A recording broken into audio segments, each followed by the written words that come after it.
고등학교 때 물리 수업 시간을 통해서 알게 된 전자라는 입자, 제가 상당히 매력을 느꼈어요. 전자가 도대체 무엇이길래 앞으로의 모든 삶은 이 전자로 말미암아 다 바뀐다는데 과연 그게 무엇인가?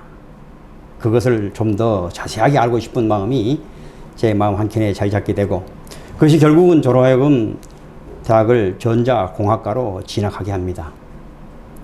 대학을 마친 후에 이제는 사라져버린 당시 우리 한국의 굴지의 그룹이었던 대우그룹의 한 회사인 대우전자에 입사하게 됩니다.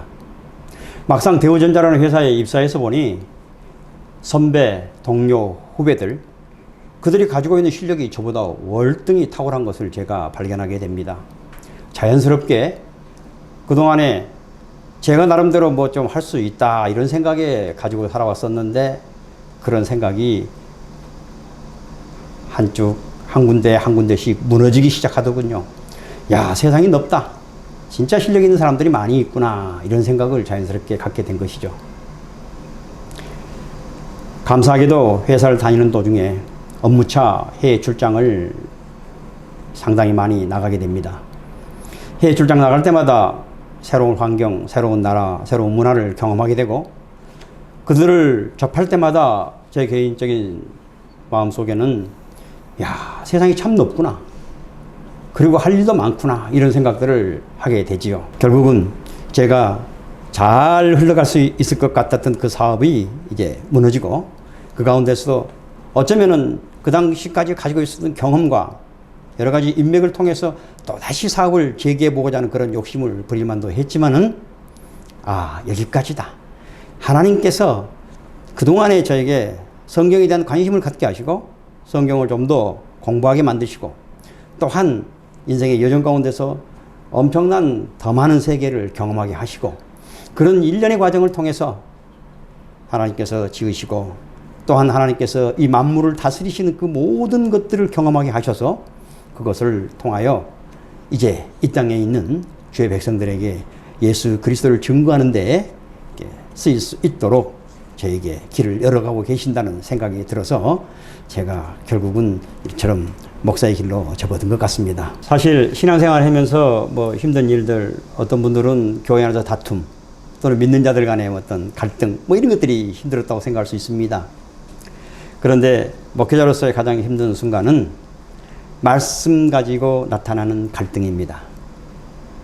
분명히 성경책은 한 권인데 이 한 권의 성경을 가지고 수많은 목사님들이 말씀을 선포합니다.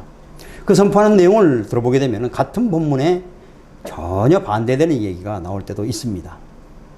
그럴 때마다 목사로서 자연스럽게 저건 아닌데 하는 그런 생각 지울 수가 없지요. 심지어 목사들끼리 모여서 더군다나 같은 신학교에서 같이 공부했는데도 같은 성경 본문을 놓고 얘기했을 때에 상당히 다른 해석이 있음을 발견하게 됩니다. 결국 이러한 것들이 오늘 우리가 자연스럽게 접하고 있는 이단의 문제라든지 정통의 문제하고 직결되어 있습니다. 교회가 많다고 해서 우리가 진리를 접할 수 있는 게 아니고, 또한 크고 멋진 교회들이 있다고 해서 우리가 예수를 만날 수 있는 것은 아닙니다. 결국은 교회 안에서 영적 갈급함이 점점 심해지는 것을 보게 되는데, 이런 안타까운 상황을 벗어나는 길은 복음을 바르게 이해하고 참된 복음 가운데 살아가는 것만이 유일한 길이라고 생각이 듭니다. 물론 모든 교회에서 선포되는 말씀이 다 참된 진리라고, 복음이라고 말씀합니다. 그러나 그 가운데 우리가 생각지도 못했던 가운데 예수 그리스도가 증거되는 것이 아니고 인간이 잘 되는 것, 인간의 기복을 바라는 것에 우리가 매몰되어 있는 현장 심심치 않게 보게 되는데, 이런 것으로부터 벗어나는 유일한 길은 성경을 가까이 하는 길 외에는 없습니다.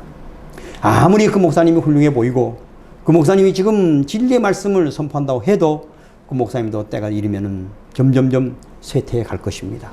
그래서 그렇게 총명했던 분이 이제는 점점 어두워져 가고요.